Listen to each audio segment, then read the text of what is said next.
Hai semuanya, ketemu lagi di Republik Madiun Channel. Di video kali ini, Eva akan mengupas tuntas seputar sisi baik tidaknya menikah dengan tetangga. Jodoh memang di tangan Tuhan. Kita sebagai manusia hanya berusaha, dan sehebat apapun kita berusaha, tetap endingnya Tuhanlah yang menentukan. Mau kita berjodoh dengan tetangga, mau kita berjodoh dengan orang luar kota, bahkan orang di luar negeri, itu sah-sah saja. Yang penting saling mencintai, saling komitmen dan saling menerima kedua belah pihak. Lalu yang banyak mereka tanyakan, kalau menikah dengan tetangga sisi baiknya apa aja sih? Tentu menikah dengan tetangga ada plus minusnya, ada sisi positif dan ada sisi negatifnya. Di sini saya akan mengupas tuntas ya, apa sih sisi baiknya kalau menikah dengan tetangga itu? Jadi sisi baiknya yang pertama kalau menikah dengan tetangga adalah kita lebih tahu karakter sang calon suami kita. Jadi sebelum menginjak ke pernikahan ya, berlanjut ke jenjang pernikahan, masa penjajakan, masa pengenalan itu tentunya kalau dengan tetangga itu kan kita lebih tahu karakternya dia itu bagaimana. Baik tidaknya seandainya kita tidak tahu langsung, kan bisa bertanya lewat tetangga, lewat teman dekatnya, lewat keluarganya kan bisa. Itu dari segi sisi positifnya yang pertama.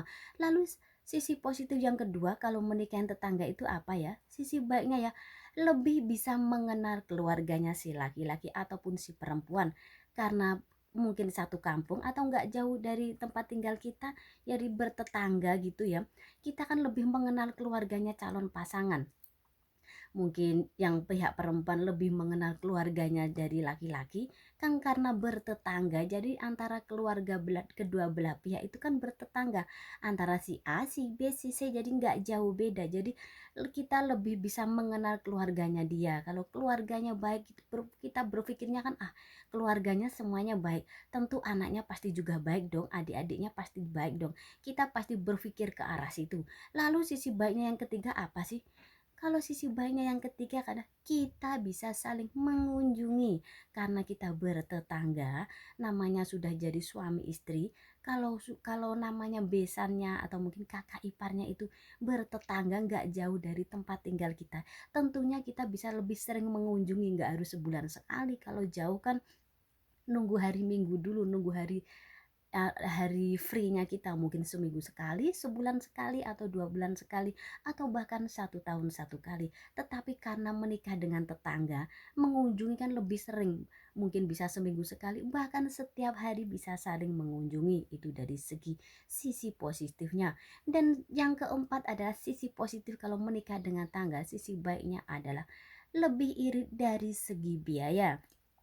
Seandainya menikah dengan tetangga, ada acara hajatan kan datang mengunjungi juga nggak perlu biaya, mungkin jalan kaki juga bisa, bahkan mungkin naik motor aja nggak perlu naik mobil juga bisa karena rumahnya mungkin berdekatan, setelah rumahnya nggak begitu jauh banget dengan pasangan kita, jadi biaya lebih irit ke rumah. Mungkin mau ke rumah mertua lebih irit, ibaratnya saat menikah, istrinya lagi melahirkan, dari pihak suami mau datang ke rumah istri pun juga lebih dekat, irit biaya datang mungkin jalan kaki juga sudah bisa. Jadi kalau terjadi sesuatu, mungkin ada acara apa, hajatan apa, kayak ada acara apa, mungkin lagi sakit, mengunjungi pun juga nggak ribet banget kan, biayanya lebih irit. Tetapi dari segi positifnya tentu ada negatifnya, bukan berarti negatif itu membawa dampak buruk, tidak ya, tetapi antisipasi pasti ada. Namanya namanya pilihan hidup itu pasti ada konsekuensinya, ada plus ada minusnya. Lalu minusnya apa sih kalau menikah dengan tetangga? Yang pertama ada, kalau menikah dengan tetangga itu sisi mungkin minusnya ya, kurang kurang etiknya ya. Kalau lagi berantem itu biasanya salah satu pihak itu pulang ke rumah orang tua. Mungkin kalau suami istri lagi berantem, mungkin istrinya yang pulang ke rumah orang tuanya, atau mungkin sang lakinya yang pulang ke rumah orang tuanya karena mungkin rumahnya nggak jauh-jauh banget. Itu yang ditakutkan kan seperti itu. Syukur-syukur kalau kedua belah pihak itu sudah sama-sama dewasa, bisa menyikapi masalah itu dewasa banget. Jadi walaupun bertengkar sehebat apapun, itu tidak akan pulang ataupun ngadu ke rumah orang tua. Karena kalau sudah menikahkan, apapun itu diselesaikan kedua belah pihak, tidak melibatkan orang ketiga, walaupun itu orang tua ataupun mertua kita. Dan yang kedua adalah dari segi minusnya ya. Bila terjadi pertengkaran itu kalau nikah dengan tetangga, kalau lagi berantem itu biasanya satu kampung itu denger semuanya, jadi satu kampung itu tahu semuanya. Namanya suami istri nggak bisa dihindari, percekcokan pasti selalu ada, nggak mungkin ya rumah tangga itu perjalanannya mulus banget kayak pipi yang begitu halus, kan nggak mungkin. Pasti adalah kerikil-kerikil, duri-duri tajam itu menghantui perjalanan rumah tangga. Jadi ya sebuah antisipasi kalau lagi bertengkar itu, iya kalau bisa ngerem suara. Ada loh sepasang suami istri kalau lagi bertengkar itu tetangganya sampai kedengeran tuh, sampai terngiang-ngiang di telinga, mungkin suaranya yang begitu kenceng jadi terdengar, tetangganya tahu, dari tetangga mulut satu ke mulut yang lain akhirnya menyebar, dan endingnya satu kampung tahu semua pertengkaran kita. Tapi kalau menikah dengan tetangga, usahakan kalau lagi bertengkar jangan sampai orang tahu. Ibaratnya bertengkar ya di dalam kamar aja, jangan sampai orang tahu. Meskipun itu tetangga sendiri, jangan sampai kedengaran kalau lagi bertengkar. Namanya beda prinsip atau beda segala itu kan pasti namanya berumah tangga. Tetapi jangan sampai orang tahu, setidaknya kalau lagi bertengkar ia diselesaikan baik-baik. Suaranya volumenya dikecilin. Karena ada orang kan kalau lagi bertengkar dengan pasangannya itu suaranya melengking banget, ada yang seperti itu. Jadi emosinya itu berapi-api banget, jadi nggak bisa mengendalikan emosi. Itu yang ditakutkan kalau menikah dengan tetangga. Lalu kalau menikah dengan tetangga itu minusnya lagi apa sih? Yang nggak bagusnya itu biasanya kalau kebiasaan yang tidak baik dari pasangannya itu akan menjadi gunjingan orang satu kampung. Yang namanya suami istri dulu mungkin lagi pacaran PDKT dengan tetangga, semua akan terasa indah. Orang pacaran itu ya, aduh, namanya orang pacaran itu semua terasa indah, nggak ada yang jelek lah pokoknya. Pahit pun rasanya madu. Jangankan gula rasa madu, telek kucing pun bisa rasa coklat. Itu kalau orang lagi jatuh cinta, telek kucing ditaruh di meja itu rasanya kayak coklat banget. Itu kata orang ya kalau lagi jatuh cinta seperti itu. Itu kalau lagi pacaran. Jadi orang mau bilang, tahu nggak pacar kamu itu sebenarnya orangnya begono begini loh, kurang ini loh.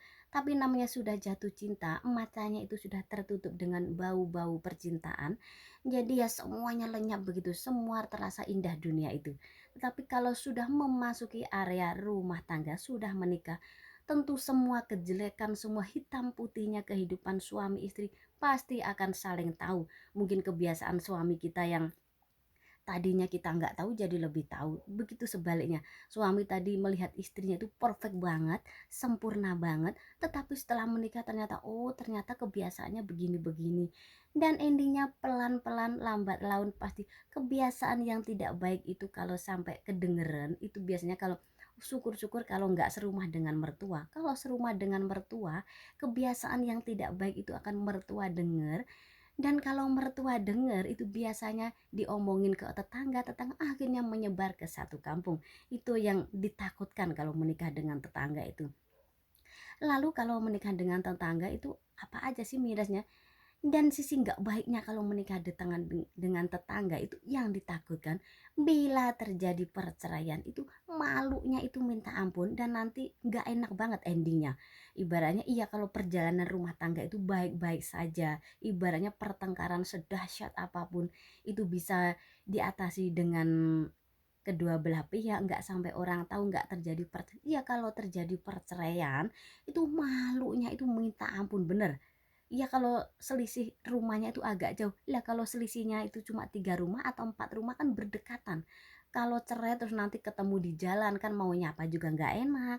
Terus ibaratnya tadinya sama mertua baik-baik aja, kalau sudah bercerai mau menyapa juga nggak begitu enak, nggak menyapa juga nggak begitu enak. Jadi ya kayak si malaka malah. Semuanya serba ya, namanya jodoh itu kan, namanya apapun pilihan kita kan semua pasti ada sisi positif dan negatifnya, ada plus minusnya, ada dari segi apapun itu ada ya. Ibaratnya baik buruknya itu pasti ada. Apapun keputusan Anda, mau menikah dengan tetangga sendiri, mau menikah dengan orang yang agak jauh mungkin luar kota, luar negeri, luar Jawa, itu sah-sah aja. Yang penting komitmen kalian saling mencintai, saling percaya, dan saling dewasa dalam menyikapi sebuah permasalahan. Itulah yang bisa saya sampaikan, semoga bermanfaat untuk Anda. Sebelum Anda meninggalkan channel ini, jangan lupa subscribe, like, komen, dan share di media sosial Anda agar Anda tidak ketinggalan video terbaru dari kami. Ingat, keindahan Anda sendiri yang menciptakannya. Berakhir bahagia atau sebaliknya. Sampai ketemu di video berikutnya dan jaga selalu pasangan Anda.